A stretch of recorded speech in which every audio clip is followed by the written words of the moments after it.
The broadcast is now starting. All attendees are in listen-only mode.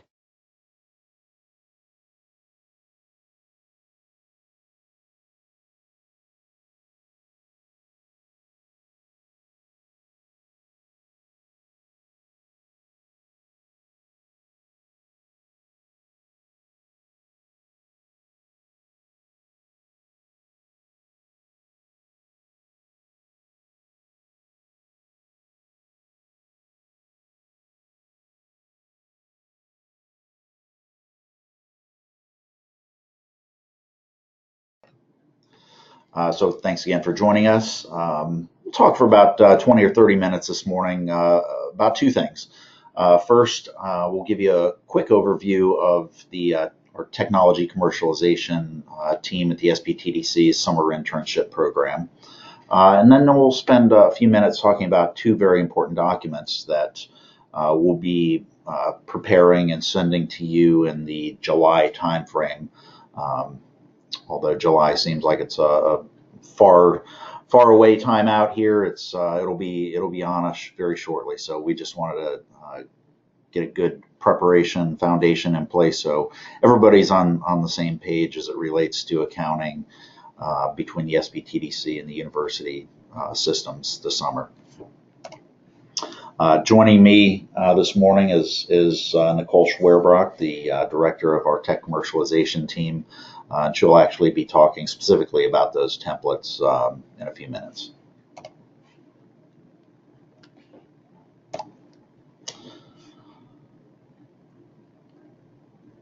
So a quick overview about the SBTDC Summer Internship Program.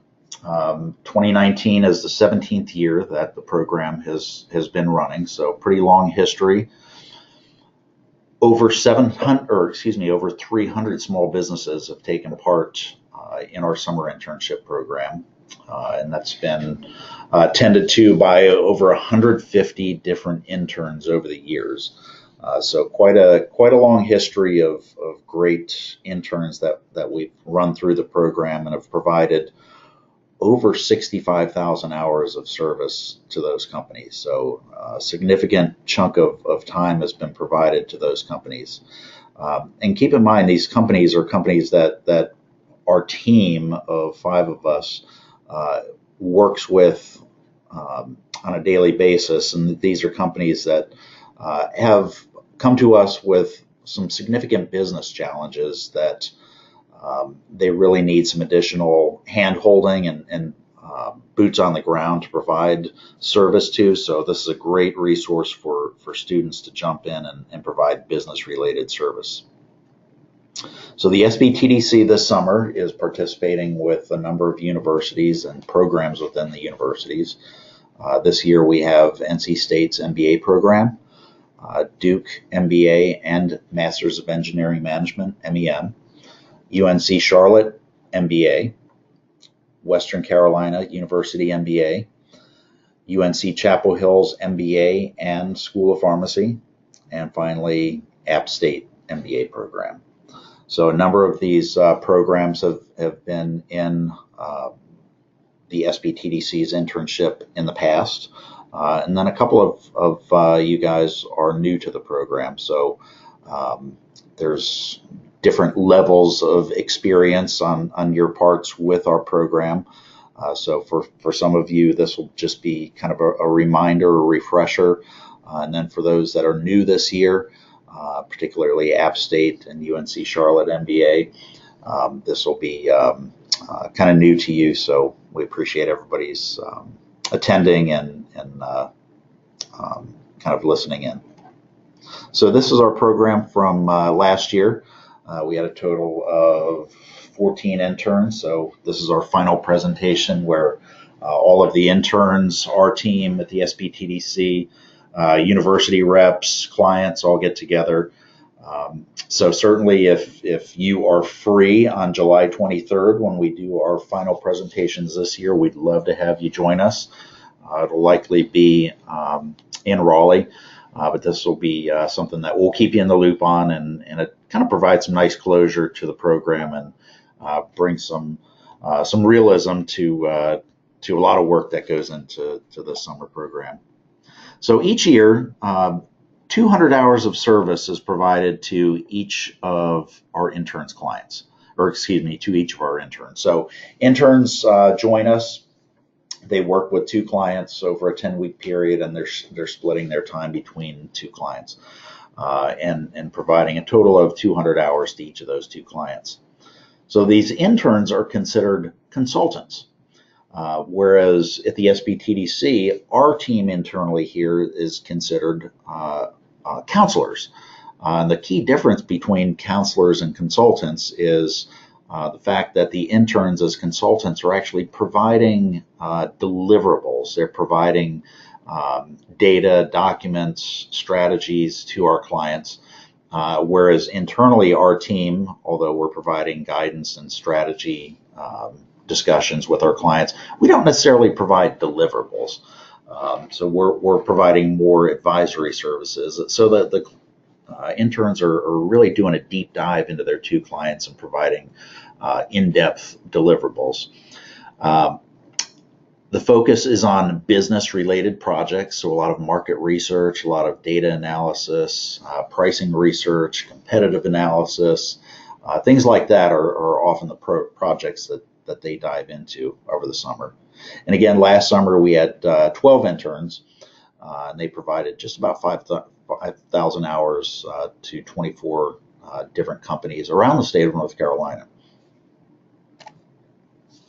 So here's a timeline of where things run from kind of now through the fall. In February, we did a total of, on-campus interviews at most of the universities that are participating this summer. We started making intern offers.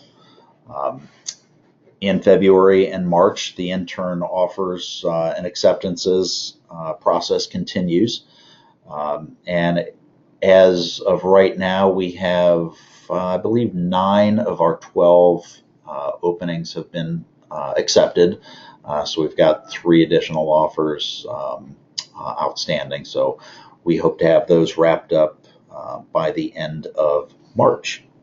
So in April, we will be sending you guys the contact information for the participating students that have accepted our offers. And we'll be asking them to communicate with you in that April timeframe. It'll be up to you and the student to get them set up in your payroll system, get employment documents signed, etc. And keep in mind that the students' payrolls are carried out by the universities. They're not carried out by the SBTDC. So again, for those that are new to the program, that's kind of new to you, but for those that are veterans of the program, it's going to be the same as it's been in the past. So universities take care of payroll for the interns. In May on 5/13, that is the kickoff day. So that will be the first day that interns are officially employed in the program. So that should be the first day of their payroll. The universities, if your payroll system allows, should track the hours for each intern.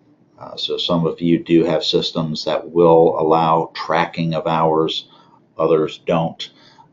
But if at all possible, if you are able to track the hours worked with your intern, that's terrific. Key point here, major bold face type here. The intern should only be paid 400 hours, no more, no less. There are 2 holidays during the internship period, Memorial Day and Independence Day. They should not be paid for those 2 days. They shouldn't be paid for weekends, and they shouldn't be paid for overtime. So the internship runs from May 13th through July 23rd.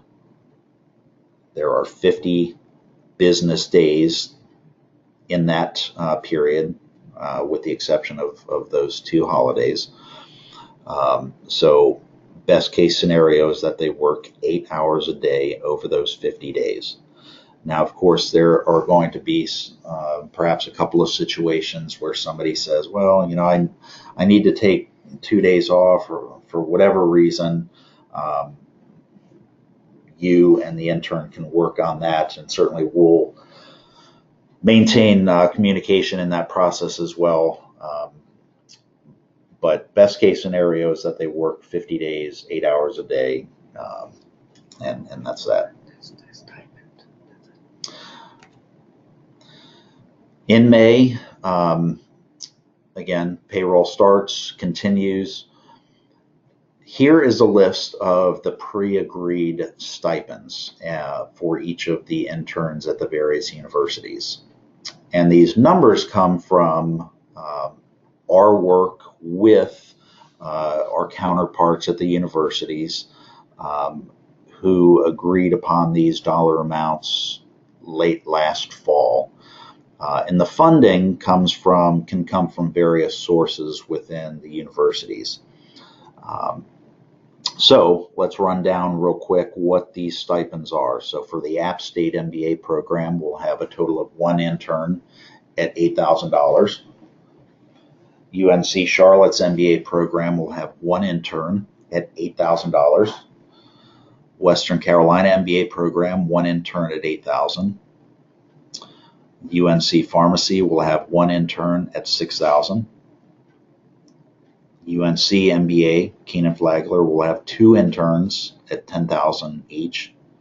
NC State MBA, 2 interns, $10,000 each. Duke MBA, 2 interns at, that should be $10,000 each. So correction there on the slide, it should be $10,000, not $8,000. And Duke MEM should be $8,000. So apologize for the typos.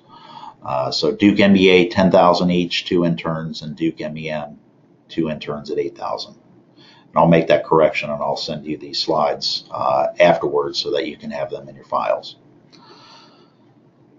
The university and the SBTDC each contribute half of these total stipends.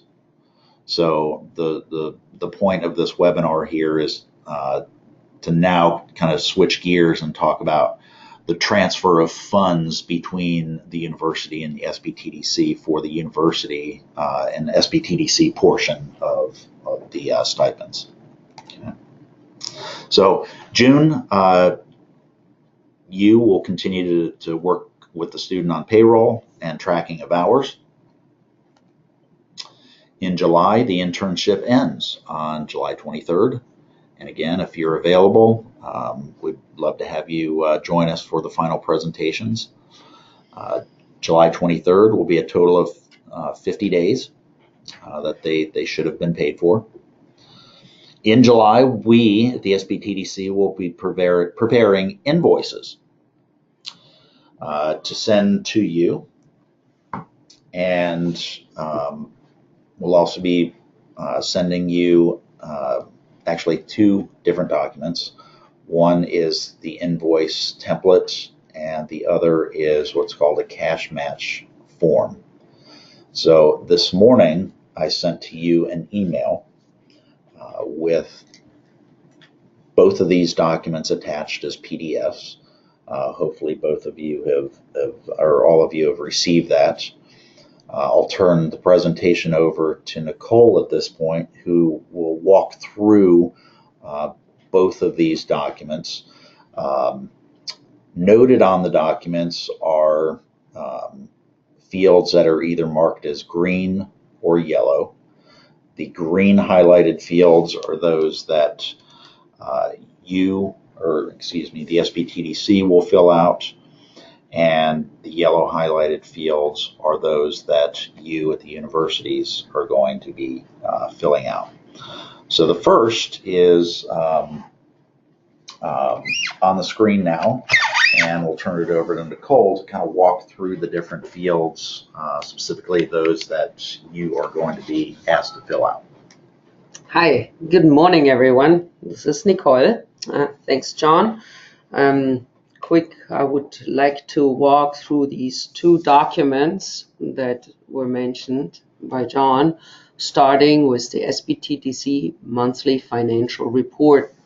And again, the highlighted section, the green ones, are intended for SBTDC purposes, and the yellow ones are for the university. Again, this, as was mentioned before, the university matches funds with the SBTDC. So all the stipends that you saw previously are half from the university and half from the SBTDC. And so to obtain that half that is provided by your university, and we're very appreciative of this continuous internship, is through first an invoicing. We will send you this invoice that you see on your screen right now, which is called our monthly financial report. This is an invoice that is used by the SBTDC. That's why you have, let me force work, please, on the green. There needs to be the campus name and then also the invoice date. So again, we send you these documents with a number. Please include your campus fund number as part of the invoice, because these funds are usually state funds. So some campuses do have a particular number that is reserved for these career opportunities for students. And as John mentioned before, some of you are veterans in these programs, so you already done this for a number of years. Yet some of the newer universities, we would like to provide you some additional guidance with that. Again, then there's the project number. That's optional. Some of you, the universities, have some funds reserved, some don't, so we would like to see the project number.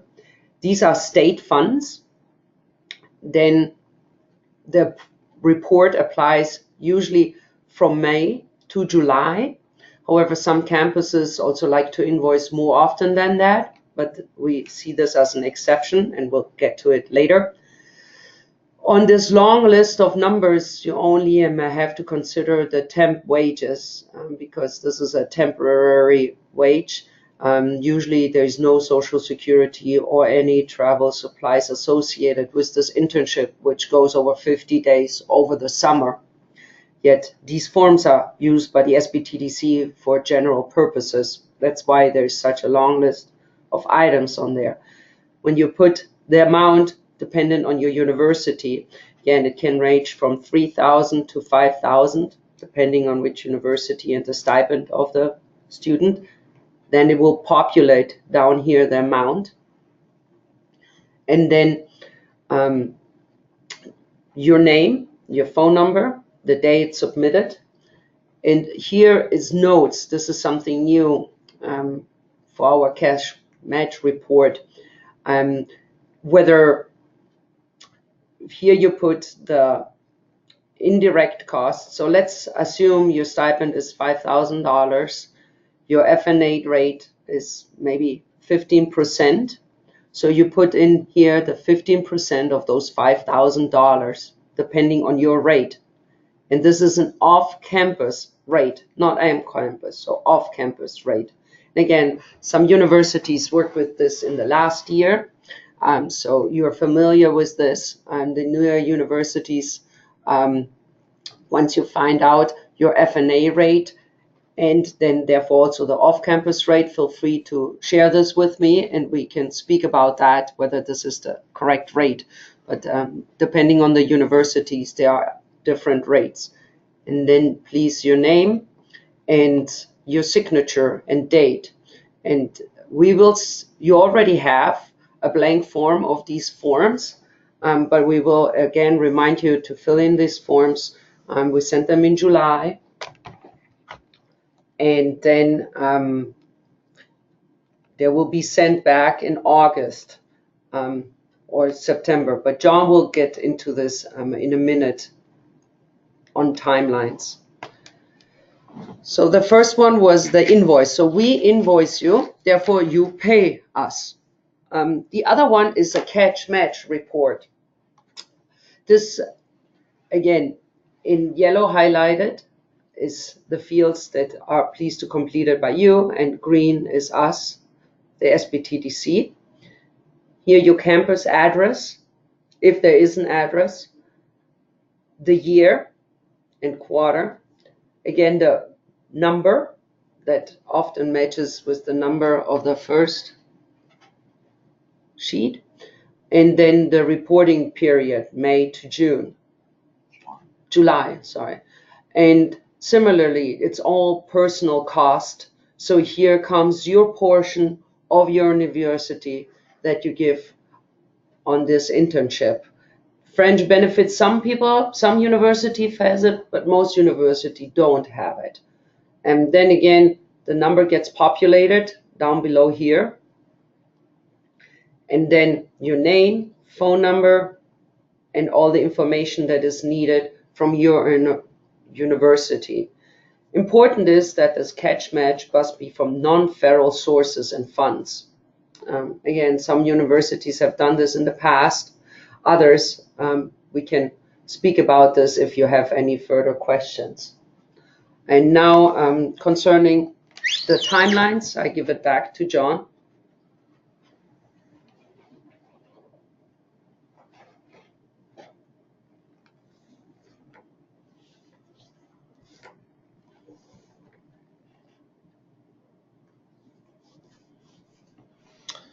So those documents will be sent to you in July.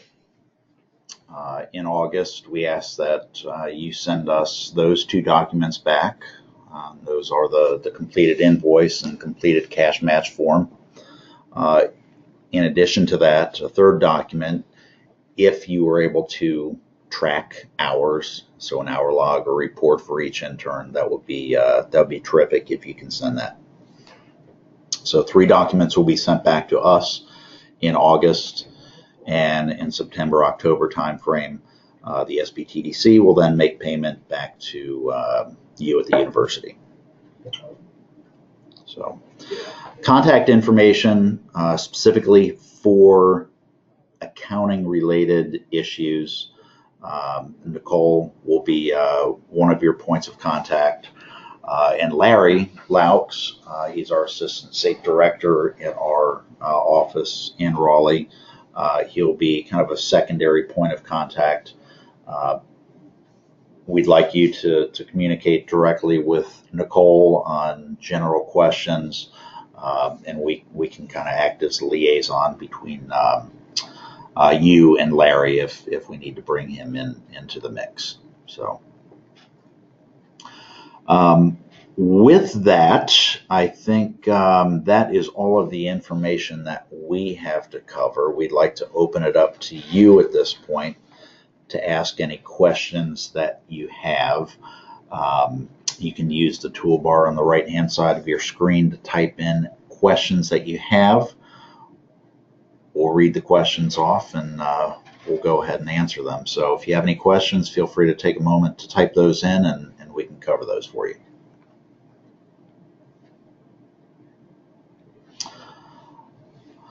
Tamala asked, could you go back to the August timeline? Absolutely.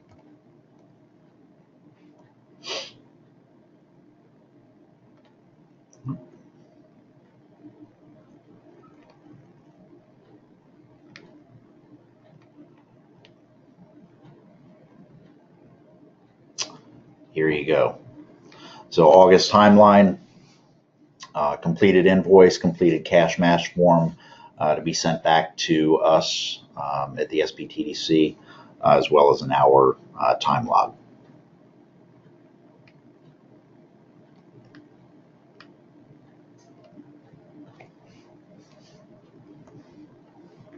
You're quite welcome.